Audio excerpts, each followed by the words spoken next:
Hello, my name is Anton Obukov. I'm a PhD student in the Computer Vision Lab at ETH Zurich with Professor Luc van Gol. Our paper is titled T-Basis, a compact representation for neural networks. In this paper, we propose to learn a compressed, low-rank representation of a set of tensors, so tensor bases. We also verify our novel representation on the task of neural network compression. First question to ask ourselves is, why do we need to compress neural networks? Here are a few milestone networks in computer vision and natural language processing and their respective number of parameters.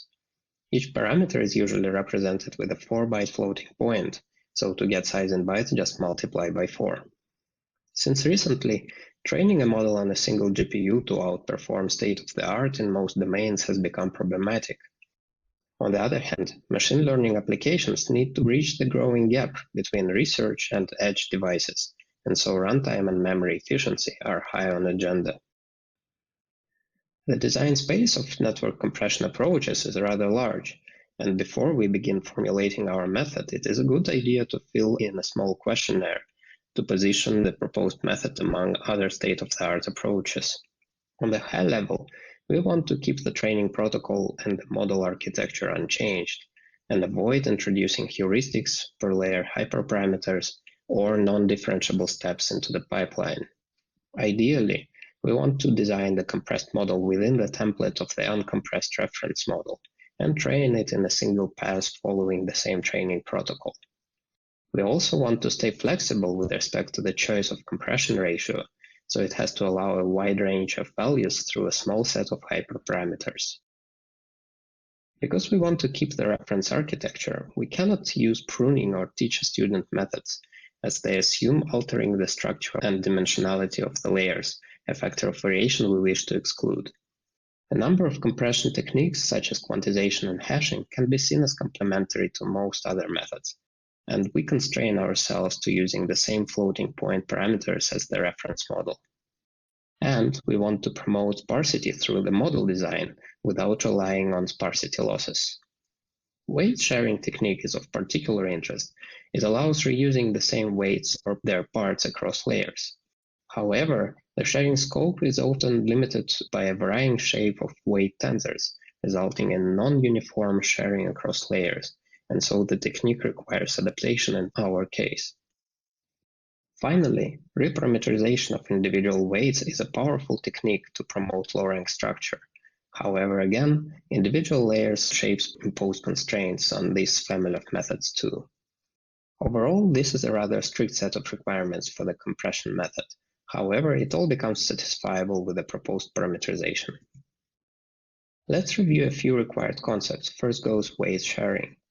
The main idea is to perform a joint parameterization of a number of layers from a shared pool of weights.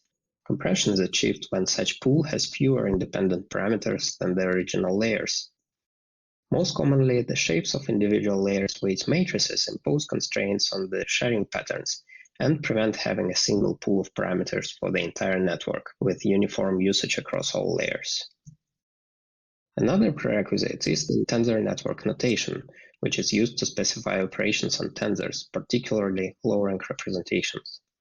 In the first example, we parameterize a matrix W through a product of two matrices of parameters of some rank R, which is smaller than the original matrix dimensions.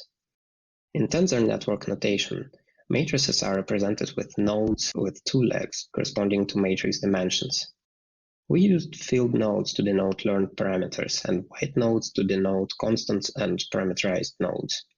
Legs on the nodes corresponding to rank R are connected, which denotes the contraction operation, or matrix multiplication in this particular case. The notation becomes really useful with multidimensional arrays, seen in the second example.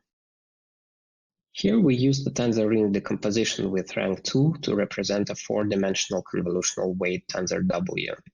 Each dimension of the original tensor is represented with a 3-dimensional core tensor with 2 extra rank dimensions required to connect cores in a circular fashion. Similarly to the previous example, this tensor ring can be contracted in order to obtain the weight tensor in its original shape.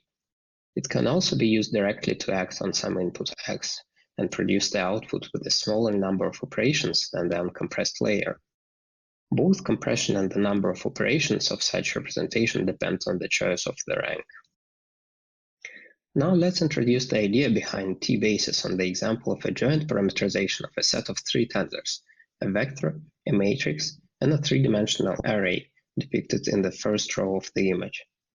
First, for each tensor we choose a low-rank approximation such that all the components are of the same shape.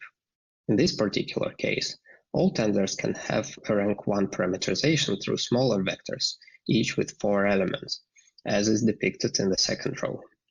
Next, we define a basis in this low-rank space of the components. Doing so allows us to decompose each of the low-rank components into the basis and a set of coefficients in these bases. We then proceed to learn parameters of the shared basis and individual coefficients in the end-to-end manner. So far, we have witnessed the usage of both weight sharing and low-rank parameterization techniques. Now let's consider real neural network weights, which have a higher variety of shapes. We first look at a neural network with linear layers, with input and output channels represented as powers of 2, as seen in the top of the image. As a first step, we reshape all weight matrices into multidimensional arrays, with each dimension being 2. In the visualized example, with a linear mapping from 16 to 8 neurons, that corresponds to a 7-dimensional cube with side 2. We proceed representing such cube using the tensor ring decomposition seen previously. Rank of decomposition is the same between each pair of adjacent cores. We treat it as a global hyperparameter for all layers. Now, each core can be parameterized with 2 R-squared independent parameters, but this would not exploit uniform weight sharing, especially now that we have prepared everything for it. Second, we represent each of the tensor ring cores as a product of B scalar coefficients with B shared tensors of the same shape, which is our T-basis. At this point, the cores do not contain learned parameters other than the coefficients in the basis. This parameterization is efficient only when B is less than 2 R-squared. In a nutshell, the entire network is parameterized with a uniformly shared basis tensor comprised of 2 B R-squared parameters in the original neural network, where each weight is represented through a 2-tier parameterization, T-basis and tensor rings.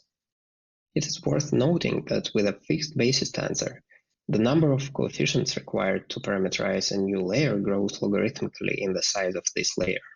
In the visualized example, a 16 by 8 weight matrix contains 128 elements and requires only 7 cores, whereas double the number of elements will require 8 cores and only B new parameters. Not all neural network layers have their weight tensors conveniently shaped to apply our parameterization. For the convolutional layers, one can pad the weight tensors to the required power in order to perform tensorization. Another option is to keep a separate basis for spatial dimensions of the convolutional kernels. However, this is exactly the kind of non-uniform sharing we wanted to avoid from the very beginning. It might be a good idea to skip parameterization of the very first feature extraction and maybe the very last classification layers, as those are likely to require full rank. We studied the proposed reparameterization on the tasks of image classification and semantic image segmentation. All our models achieve competitive results when mapped on the performance compression plot. The key takeaway of our method is that the rank hyperparameter is the most important and affects heavily the performance compression trade-off. Computational complexity grows as rank cubed, so it should be chosen carefully. Basis size needs to be adjusted as the rank grows, but we found this hyperparameter a lot more forgiving, and some networks can even train with very few basis cores.